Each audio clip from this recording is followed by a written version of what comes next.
Jawa Warta, Jawa TV.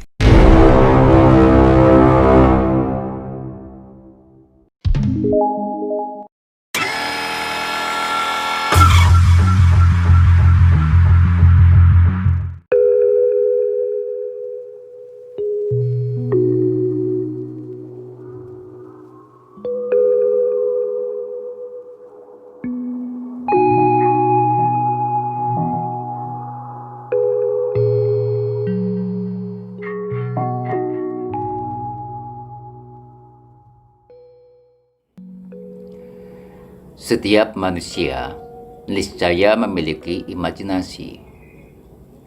Dari imajinasi, manusia dapat membayangkan bahwa awan yang berarak di langit berbentuk raksasa, garuda, mulut buaya, dan sebagainya.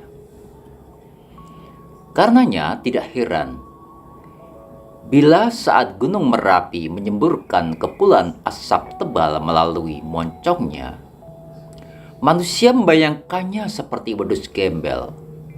Bahkan kepulan asap itu dikhayalkan berbentuk Kiai Petruk berhidung panjang atau Kiai Semar. Kepulan asap Merapi berbentuk Mbah Petruk dan Kiai Semar yang tertangkap kamera tersebut pernah menjadi trending di media sosial dan khususnya di YouTube. Menjadi trending karena Kiai Petruk diyakini oleh sebagian masyarakat sebagai salah satu penunggu gaib Gunung Merapi. Kiai Semar dipercaya oleh sebagian masyarakat Jawa diidentikan dengan Sabdo Palon, Pamomong, raja-raja di tanah Jawa, khususnya di Majapahit sejak Prabu Brawijaya I hingga Prabu Brawijaya V yang berjanji akan timbul kembali bersama meletusnya 7 gunung berapi di tanah Jawa. Terlepas dari bentuk kepulan asap yang disemburkan dari moncong Merapi, Kiai Petruk dan Kiai Semar memang berkaitan erat dengan gunung tersebut. Mengingat sebagian masyarakat meyakini keberadaan dua tokoh gaib yang pula sebagai pamomong raja-raja telah bermani dalam jagat pagliran Jawa. Mereka yakin tentang keberadaan Kiai Petruk, di mana sebelum Gunung Merapi meletus, tokoh gaib tersebut selalu mewartakannya kepada warga melalui mimpi. Mengacu surat Sabdo Palon, masyarakat meyakini bahwa Kiai Semar yang mereka identikan dengan Sabdo Palon akan muncul bersama meletusnya 7 gunung. Salah satunya adalah Merapi yang merupakan pusar Pulau Jawa. Terutama meletusnya Gunung Merapi yang berkaitan dengan Kiai Semar menyita perhatian publik. Dari mereka muncul dugaan bahwa Kiai Semar yang muncul bersama meletusnya Gunung Merapi diasumsikan sebagai Sabdo Palon. Tokoh tersebut muncul untuk menjadi pamomong pemimpin negara atau pemimpin daerah berjiwa Satrio Piningit Sinisian Wahyu Keprabun. Satrio Piningit yang berpotensi menjadi Ratu Adil, pimpinan yang adil dan bijaksana di mana tugas dan kewajibannya adalah mengabdi pada rakyat, bukan pada partai, kelompok, golongan, suku, agama, ras, dan keluarganya. Diakui bahwa tokoh Semar yang dikaitkan dengan Sabdo Palon dan meletusnya Gunung Merapi tersebut dianggap oleh sebagian masyarakat sebagai fakta. Namun, sebagian masyarakat yang lain menyatakan bahwa tokoh Semar hanya ada di dalam dunia pewayangan. Pengertian lain, tokoh Semar dianggap sebagai tokoh fiktif yang kemudian masuk di dalam wilayah mitologi Jawa. Bermula dari persoalan apakah Semar sebagai tokoh faktual atau tokoh fiktif, kemudian memunculkan upaya di dalam mencari jawaban yang benar.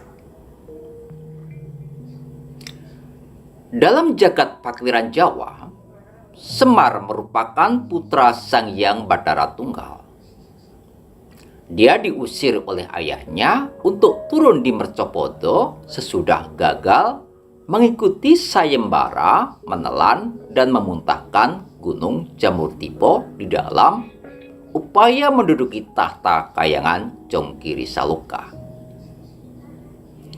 Karena hanya bisa menelan gunung tersebut namun tidak bisa memuntahkannya, Semar turun dari Kayangan Jongkiri Saloka dan kemudian tinggal di dunia sebagai pamomong raja-raja keturunan Brahmani atau putra Sang Hyang Bathara Brahma. Dalam mitologi Jawa, Semar dianggap sebagai danyang tanah Jawa yang semula tinggal di Gunung Serandil Cilacap. Manakala Syekh Subakir datang di Jawa untuk menyiarkan ajaran agama Islam, Semar tinggal di Gunung Tidar, Magelang. Suatu gunung yang dimitoskan sebagai Pakuning Tanah Jowo. Kisah Semar pun berakhir sesudah perundingannya dengan Syekh Subakir. Syekh Subakir dipersilahkan untuk menyebarkan ajaran Islam di tanah Jawa, asal tidak dengan cara memaksa.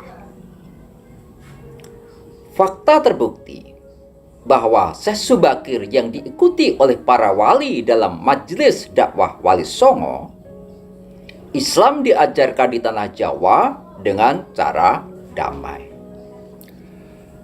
Nama Semar kembali muncul sesudah masyarakat mengidentikan dengan tokoh Sabtu Palon atau Nayaginggong.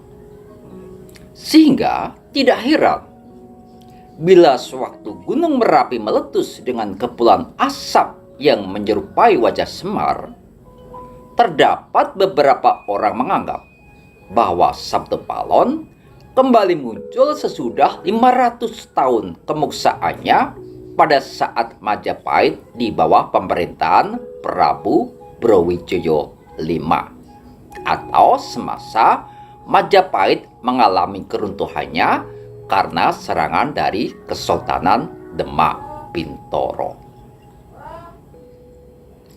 Bila perkiraan dari sebagian masyarakat bahwa Sabtu Palon kembali muncul pada abad ke-21 adalah benar, karena mereka mengidentikan Prabu Brawijaya V dengan Girindrawardhana Rata Wijaya, Raja Majapahit beribu kota Daha yang dilengsarkan ke Prabonya oleh Sultan Trenggono dari Kesultanan Demak pada tahun 1527. Tetapi bila Prabu Brawijaya V diidentikan dengan Bri Kertabumi, maka perkiraan Sabtu Palon muncul pada abad sekarang tidaklah benar.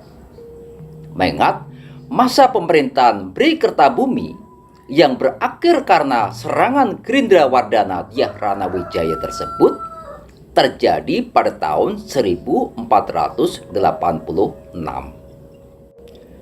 Kiranya sebagian masyarakat Jawa yang berasumsi bahwa Sabtu Palon sang pamomong Satrio Peninggi tersebut muncul bersama meletusnya Gunung Merapi mengacu pada ramalan Nostradamus, di mana peramal dari Perancis tersebut memprediksikan bahwa Satrio Peninggi yang disebut dengan A Man from the East atau lelaki dari timur akan muncul di negeri timur yang kaya gunung berapi pada tahun 2021. Dari sini, maka kemunculan Sabtu Palon sebelum datangnya tahun 2021 akan berperan sebagai pamomong Satrio Peningit Sinisian Wahyu yang dikenal dengan Ratu Adil.